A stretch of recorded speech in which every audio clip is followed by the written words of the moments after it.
हरे कृष्णा। नमो विष्णुपादाय कृष्णपृष्ठाय भूतले श्रीमते लोकनाथ स्वामी इति नामिने। नमो विष्णुपादाय कृष्णपृष्ठाय भूतले श्रीमते भक्तिवेदांत स्वामी इति नामिने। नमस्ते सारस्वते देवे गौरवाणी प्रचारिणे निर्विशेष शून्यवादी पाश्चात्य देश तारिणे। वाञ्छाकल्पतरुभ्यश्च कृपा सिन्धुभ्येव च पतितानां पावनेभ्यो वैष्णवेभ्यो नमो नमः। जय श्री कृष्ण चैतन्य प्रभु नित्यानंद श्री अद्वैत गदाधर श्रीवासादि गौर भक्तवृंद। हरे कृष्ण कृष्ण कृष्ण हरे हरे, हरे राम राम राम हरे हरे। मुकुं करोति वाचालं पंगुं लंघयते गिरिं यत्कृपातमहं वन्दे श्री गुरुन् दीनतारिणम्। तो आज हम शिला प्रभुपाद चैप्टर 5 का पार्ट 3 डिस्कस करेंगे। चैप्टर का नाम है let there be a temple part 1। एक मंदिर हो भाग 1, ये हमारे अध्याय का नाम है। तो हमने पिछली बार डिस्कस किया था कि कैसे प्रभुपाद ने जुहू में लैंड लिया और वृंदावन में लैंड लिया। और हमने इस पे डिस्कस किया कि कैसे प्रभुपाद एक टाइम पे कह रहे थे कि ही वांट्स टू रिटायर, वो रिटायर होना चाहते हैं। लेकिन सत स्वरूप दास गोस्वामी महाराज लगते हैं कि अभी प्रभुपाद का रिटायर होने का कोई स्कोप नहीं है, क्योंकि अभी इस्कॉन को आगे बहुत डेवलप करना है और प्रभुपाद ने कभी रिटायर होना उनका एक स्वप्न रह गया। तो आगे हम चर्चा कर रहे हैं मायापुर फरवरी 1972। तो प्रभुपाद ने जैसे कि हम जानते हैं कि तमाल कृष्ण महाराज ने लैंड ले लिया था मायापुर में।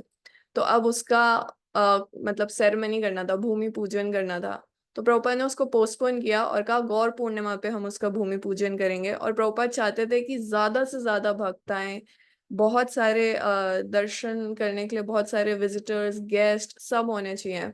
और प्रभुपाद ने अपने सारे शिष्यों को ऑल ओवर वर्ल्ड ये रिक्वेस्ट किया कि वो आके इसको अटेंड करें। तो प्रभुपाद कहते हैं कि मैं चाहता हूँ कि ऐसा फंक्शन, ऐसा जो समारोह है हर साल होना चाहिए मेरे शिष्यों के साथ, क्योंकि ये बहुत ही महत्वपूर्ण है। गौर पूर्णिमा पे जैसे कि हम जानते हैं मायापुर में हमेशा जीबीसी मीटिंग्स होती हैं और बहुत बड़ा फंक्शन भी होता है। तो प्रभुपाद ने ये रिक्वेस्ट किया था कि ये बहुत ही महत्वपूर्ण दिन है और ये सबसे बड़ी सेवा है श्रीला भक्ति विनोद ठाकुर को, भूमि पूजन जो होने जा रहा है मायापुर में, और उनके पुत्र श्रीला भक्ति सिद्धांत सरस्वती ठाकुर को। इसलिए मैं चाहता हूँ कि आप इस समारोह की तैयारी करें। उसके बाद प्रभुपाद से उनके शिष्य पूछते हैं कि इतने सारे लोगों को हम बुला रहे हैं तो वो रहेंगे कहाँ पे। तो प्रभुपाद फिर पूरा प्लान बताते हैं कि कैसे एक बहुत बड़ा पंडाल लगेगा और एक बहुत सारे तंबू लगेंगे, जिसमें से एक होगा प्रभु जी इसके लिए रहने के लिए, एक माता जी इसके लिए रहने के लिए होगा। अच्छे से अंदर लाइट्स अवेलेबल होनी चाहिए। और फिर क्योंकि अभी जहाँ पे इन सारे तंबू, इन सारे जो टेंट है उनके बीच में एक बहुत बड़ा पंडाल होगा जिसमें प्रोग्राम्स होंगे, और साइड में एक छोटा सा टेंट होगा जहाँ पे सारा किचन, मतलब किचन होगा जहाँ सारा प्रसाद बनेगा भक्तों के लिए। उसके पीछे खेत था चावलों का, और जहाँ चावल की खेती होती है वो जो खेत होता है हमेशा मतलब गीला रहता है, हमेशा बहुत मॉइस्ट रहता है। तो वहाँ हमेशा जैसे ही सूर्यास्त होता था तो बड़े बड़े मच्छर आने लगते थे। तो ये एक बहुत बड़ा कठिन परिस्थिति थी प्रभुपाद के शिष्यों के लिए।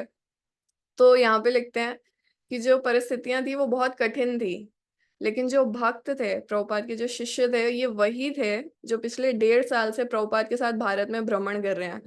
और वो इस भ्रमण के दौरान कई बार ऐसे धर्मशाला में रुके जहाँ पे रुकना बहुत ही कठिन था, मतलब बहुत छोटे कमरे थे, बहुत खराब थे। और फिर सर्दियों में कई बार वो एक टेंट में रुकते थे जो कि बिल्कुल ठंडा रहता था। तो अभी उनको आदत हो गई है एक तरह से। तो जो वो मायापुर में आ रहे हैं तो वो कंफर्टेबल होने नहीं आ रहे, वो प्रभुपाद की सेवा करने आ रहे हैं। और उन्हीं के प्रयासों से, इन भक्तों के ही प्रयासों से भविष्य में कितने भक्त मायापुर में आराम से रुक पाएंगे। तो ये प्रभुपाद के प्लान के दौरान, जैसे हम जानते हैं कि बड़ी बड़ी बिल्डिंग्स होनी चाहिए, तो ये सब इन्हीं भक्तों के प्रयास से होने वाला है। तो ये, अब ये तो डिसाइपल्स का मूड है प्रभुपाद के लिए, लेकिन यहाँ बताते हैं कि प्रभुपाद का भी मूड था अपने डिसाइपल्स के लिए। प्रभुपाद जानते थे कि उनके जो शिष्य हैं, मतलब पाश्चात्य देश के हैं, और इतनी तपस्या उनसे बहुत कठिन है उनके लिए। तो प्रभुपाद चाहते थे कि वो कंफर्टेबल रहें, उनको बेसिक फैसिलिटी मिलनी चाहिए ताकि वो आराम से अपने आध्यात्मिक जीवन पे फोकस कर सके। मतलब छोटी छोटी इनकन्वीनियंस से उनकी भक्ति में कोई बाधा ना आए। तो प्रभुपाद खुद कहाँ पे रुके थे? प्रभुपाद एक बहुत छोटा सा हट था, जो कि हमने कई बार मायापुर टेम्पल जब हम गए हैं इस्कॉन कैंपस में, हमने देखा है एक छोटी झोपड़ी है जहाँ 24 आवर कीर्तन चलता है। तो उस हट में प्रभुपाद रुके थे। और वो 12 फीट स्क्वायर था, और उसका कोई मतलब मिट्टी की जमीन थी। उसके पीछे एक वरांडा, उसके सामने एक वरांडा था, पीछे एक गार्डन था जहाँ पे प्रभुपाद मसाज लेते थे। उधर एक हैंडपंप था।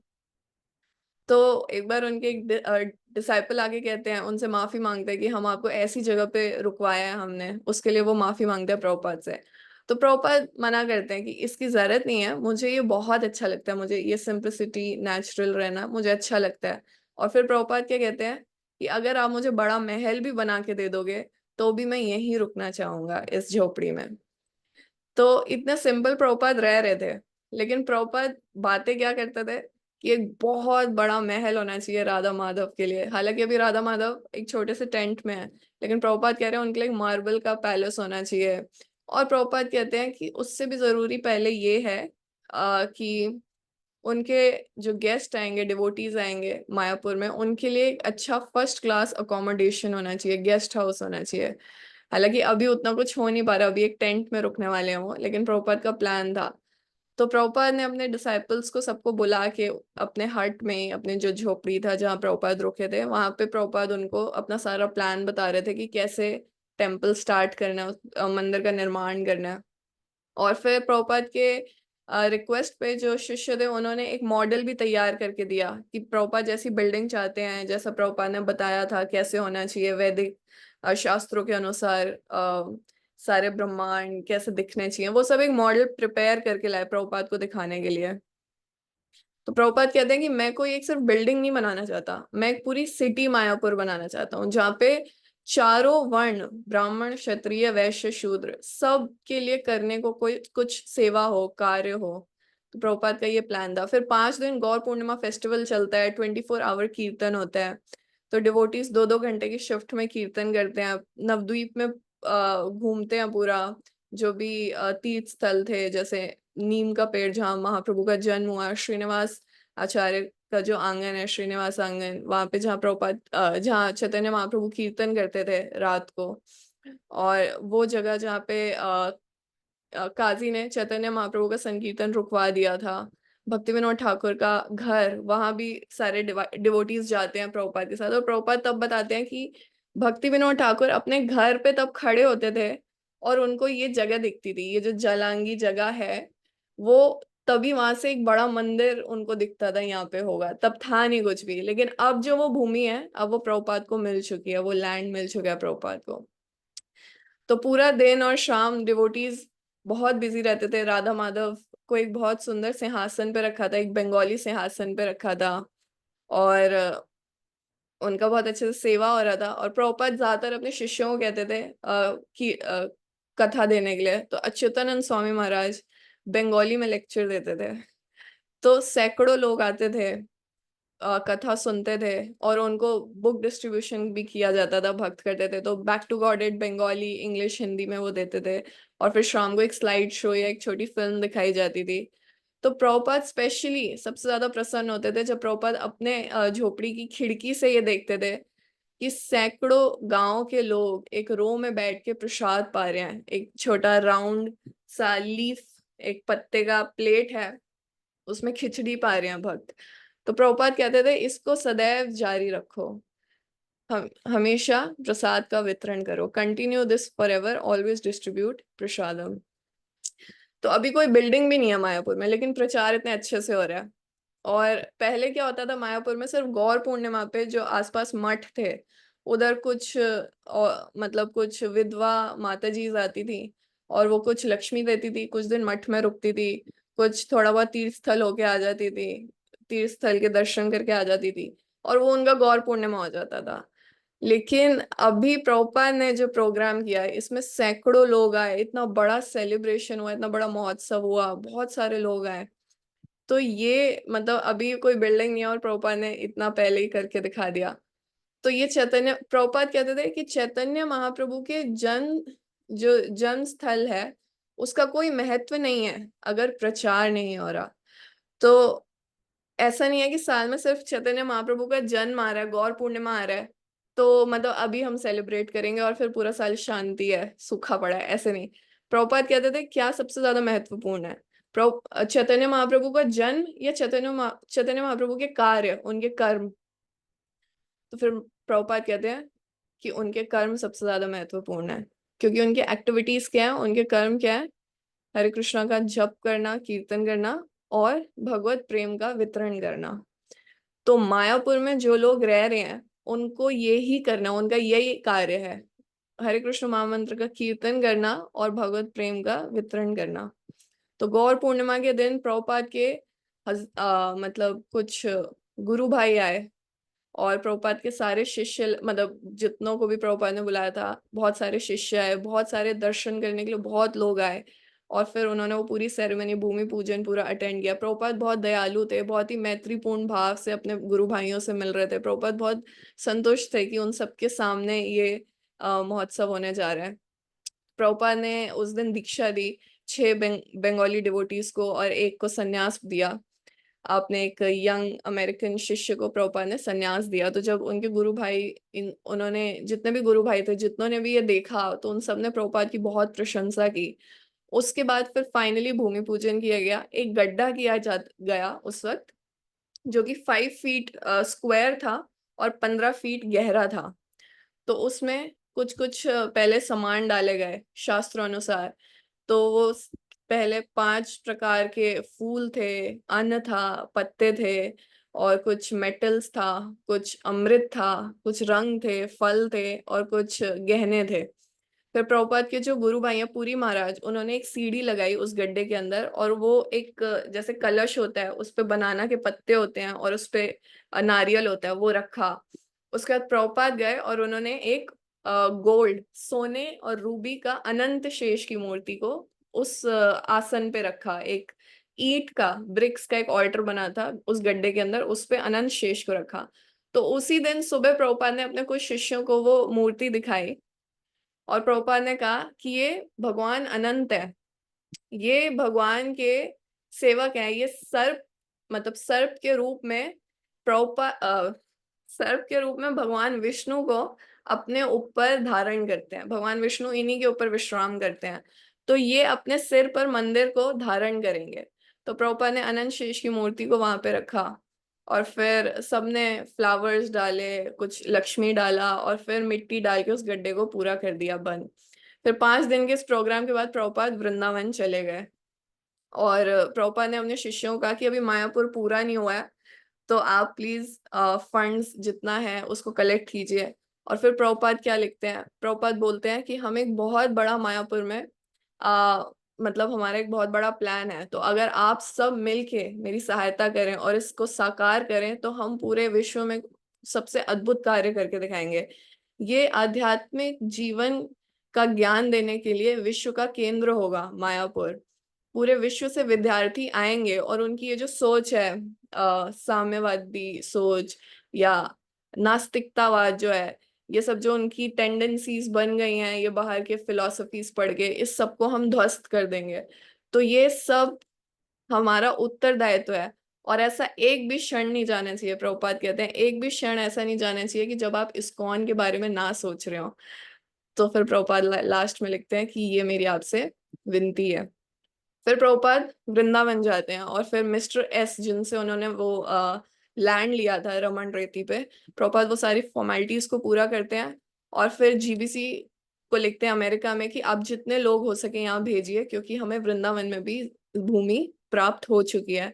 तो प्रभुपाद कहते हैं कि यहाँ पे हम सबसे सुंदर सेंटर खोलेंगे वृंदावन में और श्रीला जीव गोस्वामी, श्रीला रूप गोस्वामी की ओर से हम यहाँ पे सबको आध्यात्मिक जीवन प्रदान करेंगे, उनको पुनर्जागृत करेंगे।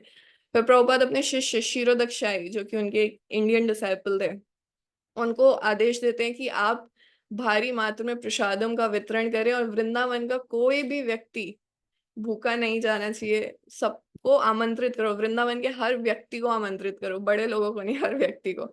और फिर 2 दिन के बाद बहुत सारे लोग आते हैं। फिर प्रभुपाद सेम जैसे मायापुर में किया, गड्ढा डाल के, और जैसे भूमि पूजन होता है उसमें अनंत शेष की मूर्ति रख के, और फिर जो कि पूरे मंदिर को धारण करेंगे, उसके बाद उस पूरे को सेरेमनी को पूरा किया।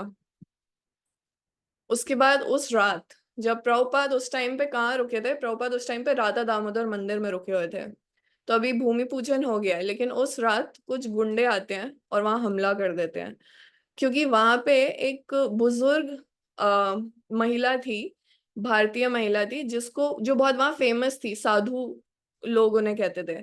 लेकिन वो चाहती थी वो भूमि मिस्टर एस उन्हें दे दे, और वो वहां मंदिर निर्माण करना चाहती थी।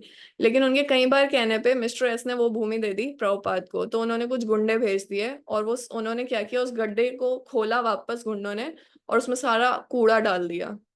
तो जब ये बात प्रभुपाद को पता चली, प्रभुपाद बहुत क्रोधित हो गए। प्रभुपाद ने अपने शिष्यों को कहा कि आप वो कागज लेके पुलिस के पास जाओ, उनको दिखाओ ये भूमि हमारी हो गई है। तो फिर उन्होंने वैसे ही किया। फिर उस रात पुलिस वहां पे आई, और फिर उन्होंने वहां पे सुरक्षा प्रदान की। और फिर वापस जब वो गुंडे आए तो प्रभुपाद पुलिस ने उन्हें बोला कि आप अगर फिर आएंगे तो हम आपको अरेस्ट कर लेंगे। तो प्रभुपाद कई बार ये बोलते थे कि जब आप एक भक्त बनते हो तो आपके अनेक शत्रु बन जाते हैं। तो इस इंसिडेंट से ये कंफर्म हो गया कि अभी भूमि मिल गई है, लेकिन अब मंदिर निर्माण और तेजी से करना होगा, क्योंकि मतलब ये एक प्रॉब्लम अपने आप में ये कंफर्मेशन था कि अभी हम और डिले नहीं कर सकते। तो प्रभुपाद ने कहा कम से कम हमें फेंसिंग तो करी, बाड़ तो लगाई देनी चाहिए, और छोटे छोटे झोपड़ी बना के हमें उधर रहना शुरू कर देना चाहिए, और मंदिर निर्माण भी शुरू कर देना चाहिए। तो यहाँ पे उनके एक डिसाइपल तेजस कहते हैं कि प्रभुपाद ने कहा कि ये मंदिर होगा कृष्ण बलराम मंदिर। तो प्रभु तेजस प्रभु यहाँ लिखते हैं कि मुझे समझ नहीं आ रहा था क्या चल रहा है। एक तो ये इतने कोने में जमीन ले लिया हमने, भूमि ले लिया है, यहाँ से कोई आता जाता नहीं है। थोड़ा कहीं बीच में लेते हैं, ऊपर से बाहर जाओ तो सिर्फ गुंडे और डकैत लोग हैं। तो कहते थे यहाँ कौन आएगा, प्रभुपाद को कहते थे अगर यहाँ हमने मंदिर बना दिया कौन आएगा। तो प्रभुपाद ने कहा जहाँ कृष्ण है वहां सब आएंगे। तो फिर प्रभुपाद के जो सेक्रेटरी थे श्याम सुंदर प्रभु, वो अपने गुरु भाई को लिखते हैं बाहर कि हमें वृंदावन में प्रॉपर्टी मिल चुकी है।